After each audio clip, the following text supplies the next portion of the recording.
हौसलों से भी तो उड़ान होती है, और अगर बेटी अपना हौसला दिखा दे तो आसमान में उसकी बहुत ऊंची उड़ान होती है। और अब अपने जिस अतिथि के बारे में मैं आपको बताने जा रही हूं, उनके लिए मैं यही कहना चाहूंगी, her energy is as like morning sunshine even in the dawn. Her energy remains just like morning sunshine even in the dawn. Yes, she is a mixture of brain, beauty and brawn. सीमा राव जी, लड़कियां भी commando बन सकती हैं, ये आपने ही बताया है। लड़कियां भी कमांडो बन सकती है, ये आपने ही बताया है। सलाम है आपके जज्बे को, जो आपने चाहा है वो कर दिखाया है। हमारा आपको सलाम। Dr. Seema Rao, who is the first woman commando trainer and a Nari Shakti awardee, and we can rightly say, as Diksha has rightly put in, that no one can dare to mess with you. I am Dr. Seema Rao. I am India's first and only woman commando trainer. Yes, I have been training the Indian forces for the past 25 years. My work has been selfless service towards the country without any monetary compensation.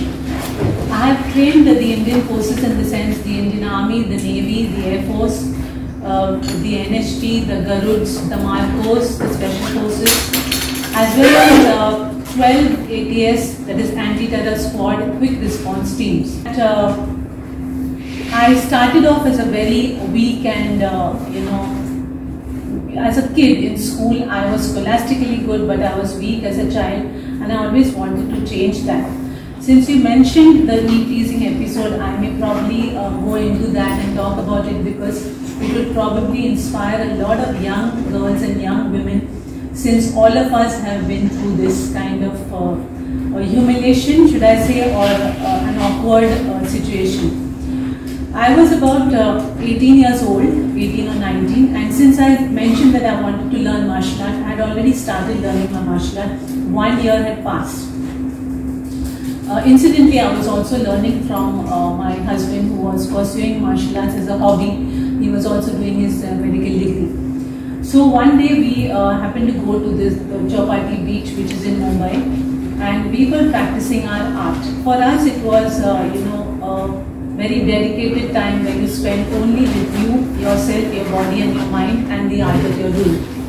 So while we were practicing the art, there were some 3 rank pickers who passed from above, because we were at a lower level. There's a small sandy patch, and above that is a road. So there were these 3 rank pickers who were passing by, and while they were passing by, they happened to pass some lewd remarks and say some very demeaning statements on me. We decided to just let go and ignore them. So they just passed by. Training was over, and it was I still remember that day. It was a Sunday morning, and it was I was very tired, exhausted with the training, and I was returning back to my husband when at a distance I saw these 3 rank pickers standing there. They were still doing what they were doing. They were passing lewd remarks on women who were passing by. So when that happened, my husband looked at me and he said, "Well, you see that ahead? That's your fight." And saying that, he just moved out. I knew that I had to move past them, because that was the way to go to reach my home. So as I walked slowly, I realized that I was extremely scared. My heart was thudding.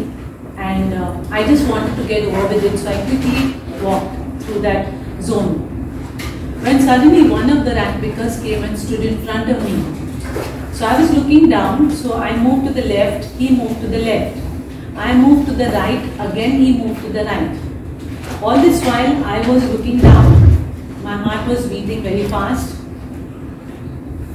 I had no option but to look up at his face. And what I saw on his face was this expression, as if, "You're just a woman, what can you do to me?" And I don't know what came over me, but I lifted my hand and I slapped him hard across the face. He reeled back with the slap. He got extremely angry and he came trying to hit his head onto me. Fortunately, I just moved back, I stepped back, I lifted my knee, and he got a hard shot on his head. Within the next few moments, the person who was with him, accompanying his friend, opened up a knife and slashed it across my body. My t-shirt tore, but not my skin. I caught hold of his hand, I punched him in the face and I threw him down on the ground. Within moments there were people gathered there and I moved out of that place. But that is the first time I felt that I could control my life, I could control my situations, and I didn't feel helpless.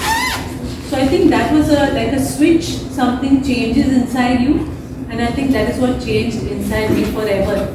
I realized that I am not helpless, I am not weak, that if I wish, I can change my situation. And this is the message I would like to give to every woman out there, that you are not weak, you are not submissive, you can reach where you want to reach.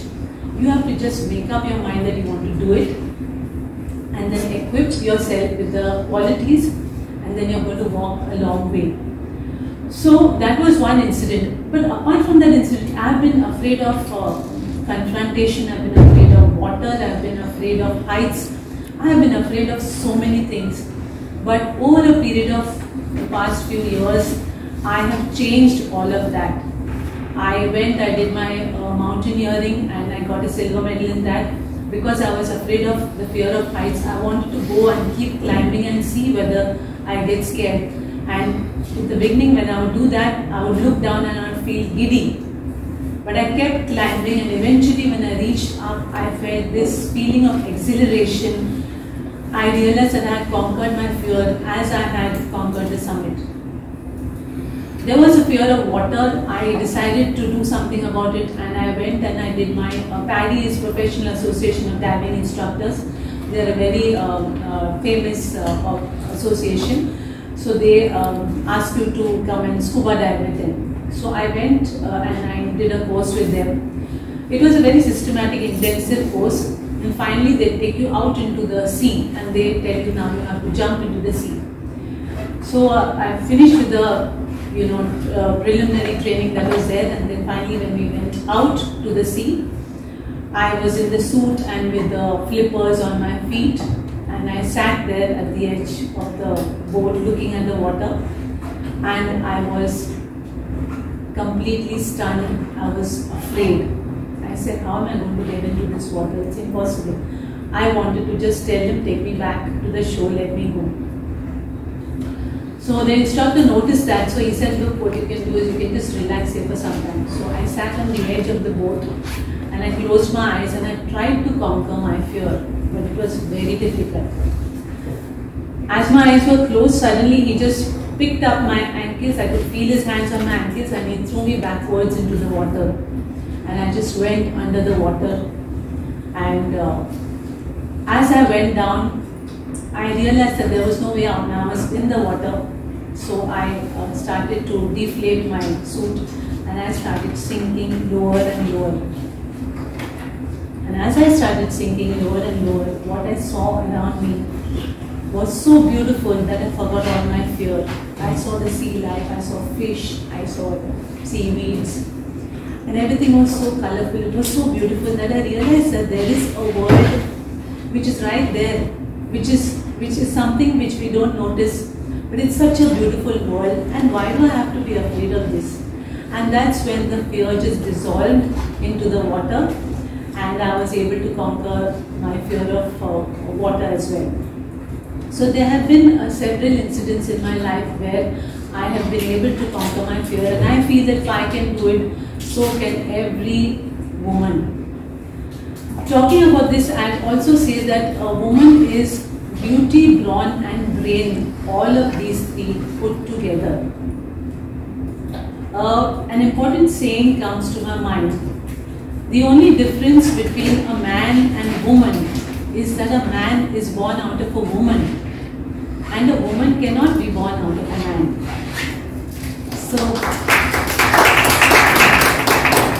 So I think if we women just realize this, I think that is enough to convince you of whatever you can do. So it's a block in our minds that we think we can't do so many things, but that block has to be destroyed.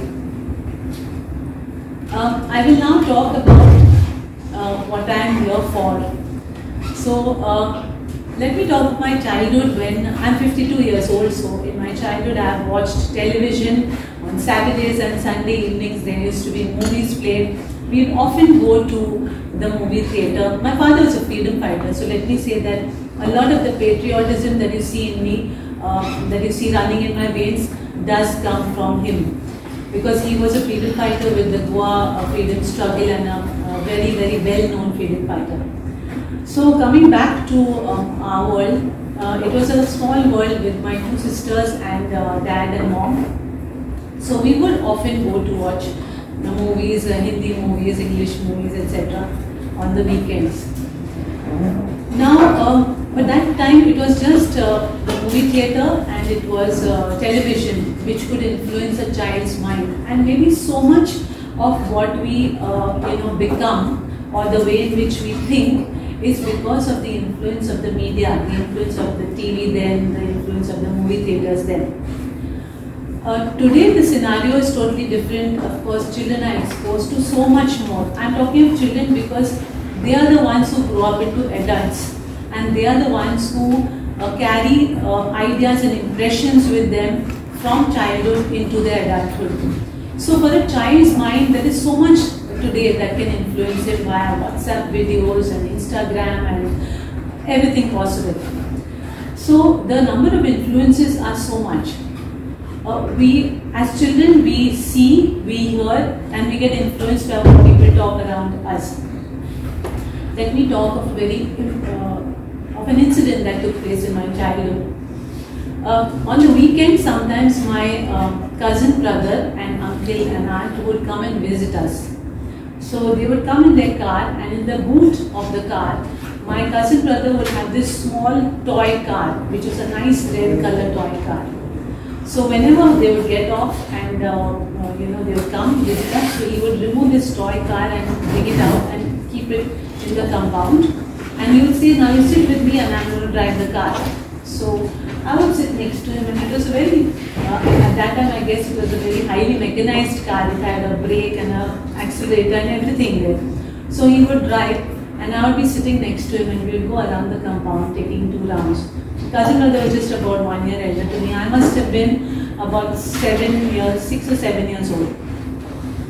So one day I told him that now I want to drive, you sit next to me, I'll take you for a drive. To which he said, "No, you sit here, I will drive." And I remember clearly at that time I was not happy. I tried. I said, no, let me drive. But it didn't work, and he just didn't allow me to drive that car. And later on I went and I told my mom. So, okay, my upbringing was very beautiful, but I wish she could have changed a little bit thought process that was happening to me at that time. So I told her that he didn't allow me to drive the car.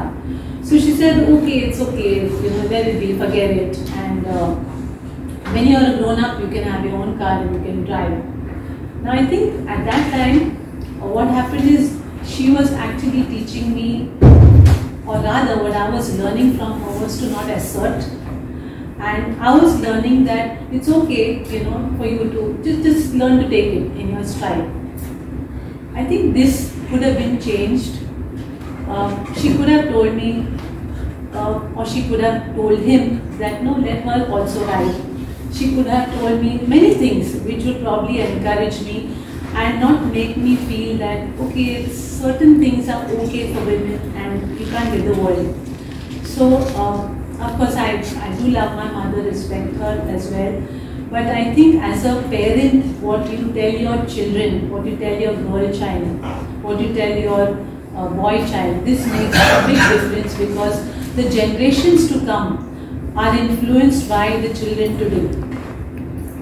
Talking about this, I will also talk about, let's talk about the media. Okay, today, like I said, there is so much all around us, advertisements, movie theatres, movies, etc. If we talk about an ad of a beauty product, why is it that the ad shows only the beauty product where a woman goes, looks good, and then that's it? Maybe they could have an ad where a beauty product, where she uses a beauty product, then goes to a gymnasium and lifts weights along with other men who are lifting weights. Then comes back home, gets into her clothes and goes to a corporate office, and there she is sitting amidst men and talking to them. Now this kind of ad will influence a child's mind, a girl's mind, to believe that yes, I can be beautiful, but I can also have brains because I am capable of this, and I can also have brawn because I am going and building my body, making myself fit. Now this is the correct thought process that you need to instill in a child's mind, where the child begins to understand, the girl begins to understand that when I grow up, yes, I must do something about my body, I must keep fit, and I must be able to go and command men, be comfortable in the company of men, achieve what I want to achieve, and yes, I must also retain beauty.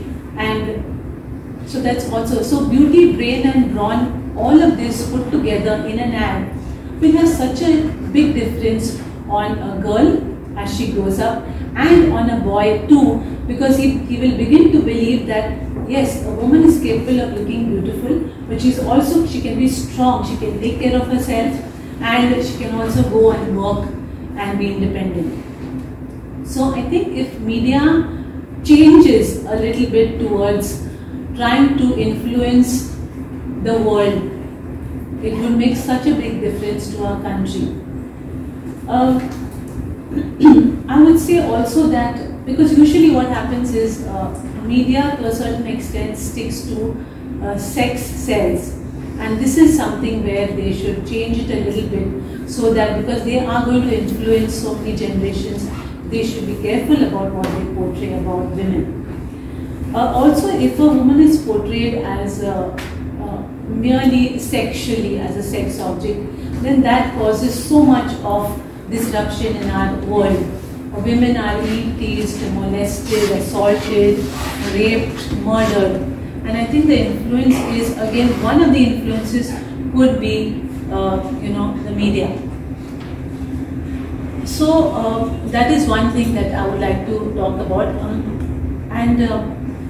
If the media show a woman as androgynous means that a woman who can fit into both the roles of being female as well as being male. In the sense, she can do what a woman does as well as what a man does. She fits into both those modes. If media starts showing this, I think it will influence, it will be woman empowerment in a way. It will be influencing our future generations to think, to respect women, to understand that a woman has a distinct place in our society, to respect her like she respects her male counterparts. We women do have a lot of respect and towards our male counterparts. So similarly, even the men will start looking at women in a different view. When it comes to media, I would also like to say that parents should monitor what their children see, because if your child sees right, he learns right. If he sees wrong, he learns wrong. So I think a parent can always correct his child as to seeing, or telling them that what this is what you saw, but it's not really like this. It can also be like this. So correction on that, because it's not just about educating your child in history, geography and maths. It's also about inculcating the right thoughts, the right ideas, because both girl and boy eventually become an adult male and female who are going to be leading their lives, so many years of their lives in adulthood. So the impressions made in childhood are the impressions that a person carries throughout his life. So having said this, I would like to conclude my talk, and thank you very much. Jai. Thank you ma'am, बहुत ही inspirational सफ़र था आपका, और आपकी बात सुनकर बहुत कुछ जो अपना हिस्टोरिकल बैकग्राउंड है वो आंखों के आगे आ गया। ये शायद मेरी स्क्रिप्ट का पार्ट नहीं था, लेकिन being very emotional, I wanted to say कि I'm a single child of my parents, and one day I said my father that I want to become a commando, और मुझे उस दिन पापा ने कहा था, बच्चे बेटियां अभी कमांडो बनती नहीं है। तो उस दिन मैंने ये सोचा था कि लड़कियां कमांडो क्यों नहीं बन सकती, लेकिन when I got to know about you, you were my inspiration because I got to know that she is the one and the only lady who is training girls to become a commando. I train men. And for you I have written something कि जिंदगी के हर कदम पर आपने डर के आगे जीत पाई। जिंदगी के हर कदम पर आपने डर के आगे जीत पाई। आपके सफर में हर बेटी को, आपके सफर ने हर बेटी को जगाया और प्रेरणा की एक अलग अलग जगाई। बहुत बहुत शुक्रिया ऐसे सफर के लिए, because the concept of beauty and mixture is now the new concept of the media. जब हम मीडिया में आए थे तो मेरे लेक्चर में पहला पार्ट यही था कि don't say you are a girl, don't say you are a boy. आप इस फील्ड में आए हैं, अब आप अर्धनारीश्वर हैं। आपके अंदर आधी नारी है, आपके अंदर ही आधा पुरुष है। और अगर एक नारी इस संसार की रचना कर सकती है, she can be creator, she is not just beautiful, she is capable to do anything. Thank you so much ma'am, इतना इंस्पायर करने के लिए। Thank you so much for being what you are. कि समय के साथ उन्होंने खुद को मोड़ा है, समय के साथ उन्होंने खुद को मोड़ा है, रूढ़िवादिता के हर बंधन को तोड़ा है, रूढ़िवादिता के हर बंधन को तोड़ा है। क्या तारीफ करूं तेरी ये नारी में, क्या तारीफ करूं तेरी ए नारी में, तेरे लिए तारीफ का हर शब्द थोड़ा है। बहुत बहुत धन्यवाद। और नारी दिवस, वुमेन्स डे सिर्फ एक दिन नहीं, हर दिन महिला के नाम। बहुत बहुत धन्यवाद आपका गाय।